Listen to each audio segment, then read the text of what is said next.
सवाल है, गुरु कौन है? हम अपना गुरु किसे बनाएं? क्या गुरुता का सद्भार किसी खास वर्ण को ही जाना चाहिए? जिंदगी की प्रेरणा, जिंदगी के शेख, जिंदगी के मार्गदर्शक, जिंदगी की उम्मीद, हमारे सहचर तमाम तर प्रकृति हमारे लिए गुरु समतुल्य है।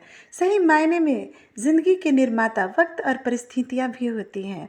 जिंदगी में कोई ऐसा कारण नहीं जो अकारण कहीं निर्लिप्त हो। एक इंसान या शिशु शून्य बनकर पृथ्वी पर पदार्पण करते हैं।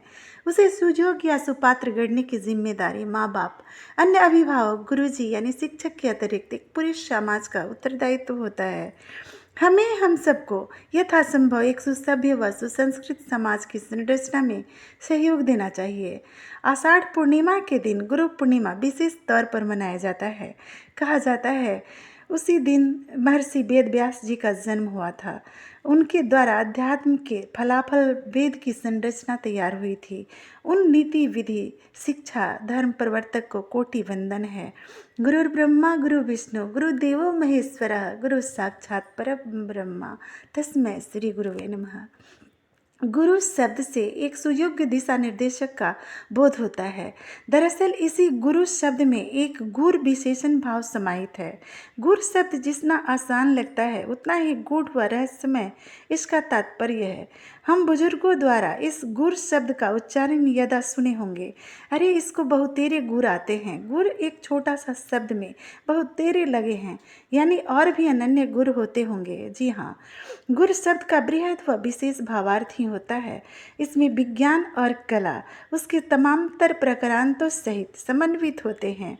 इनका यानी गुर का आत्मावलोकन सहित कंठाग्र व संश्लेषित भावार्थ जिसमें हो जाए वही गुरु है। आत्म संचरित कर जो योग्य ऊर्जा गढ़ सके वो गुरु है। जो अपने अंतःवृत्तियों को साक्षरता एक संज्ञान यानी स्वरूप देने की योग्यता रखे, लिपिबद्ध कर सके, वो एक महाज्ञानी वेद अधिष्ठाता कहलाता है। गुरु के भी कई प्रकार होते हैं, पर सब में खास समानता एक ही होती है। उनमें कर्मठता की भावनाएं ज्योतिर्मय होती है। सर्व कल्याणार्थ भाव उनकी योग्यता का प्राप्तांक होता है। जिनके निश्चल व प्रलोभन रहित चरित्र से शिक्षा का पीयूष जनहितार्थ प्रवाहित होता रहे, वो महानुभाव गुरु है। गुरु शब्द में गौरव अर्थात स्वाभिमान का भी उत्सर्जन हुआ है। यानी गुरु का आदर सत्कार करने से, भाव सम्मान देने से स्वाभिमान की वृद्धि होती है। हमारे श्रेष्ठ जन यूं भी किसी न किसी रूप में हमारे गुरु की भूमिका में रहते ही रहते हैं, तो उनसे अच्छी बातों को मानना चाहिए। श्रेष्ठ जनों की अवमानना से ही कुसंस्कार को बढ़ावा मिलती है। यूँ देखने से सारे इंसान एक जैसे ही लगते हैं। लोग कहते भी हैं आदमी आदमी में कैसा भेद, पर दृष्टिकोण को दिशाओं में फिरा कर देखने से आदमी आदमी में खासा फर्क नजर आता है। नज़रिए का फर्क, वातावरण व परिवेश जनित विचारों का फर्क, जीवन शैली व आहार व्यवहार का फर्क, संवेदनाओं का फर्क, चरित्र का फर्क, पूर्ण रूपेण व्यक्तित्व का फर्क। तो दरअसल विषय गुरुता एक ही रहती है। एक ही वेद धर्म संज्ञाता है, एक ही वेद ज्ञान प्रदाता है। इसे सद्ग्रहण करने हेतु सदपात्र इन्हीं अनन्य व्यक्तित्व में कोई मानव कहलाता है। क्षमता जितना ग्राह्य कर सकती है उतना ही पाती है। यह भाव अपने कृतियों के लिए संतोषप्रद है, पर प्रश्न है, जिज्ञासा सबके अंदर है, फिर भी कोई अतिरिक्त कोई कम कैसे पा जाता है? थोड़े शब्दों में कहें तो दाता देने वाला भाव यानी वेद व्यास जी की तरह एकचित होकर बैठा होता है। प्रवृत्ति अनुरूप अपेक्षित पिपासक शिष्य विद्यार्थी कोई धृतराष्ट्र ज्ञान पा लेता है, तो कोई पांडव ज्ञान पाता है, तो कोई विदुर ज्ञान पा जाता है। सबकी अपनी निष्ठा का प्रत्युत्तर ही लौटता है। ज्ञानार्जन की भी एक विधि होती है।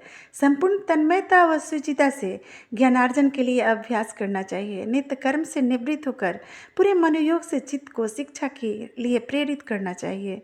इसके लिए एक प्रण लेकर लक्ष्य साध कर अनुकूल विद्यारंभ करना चाहिए।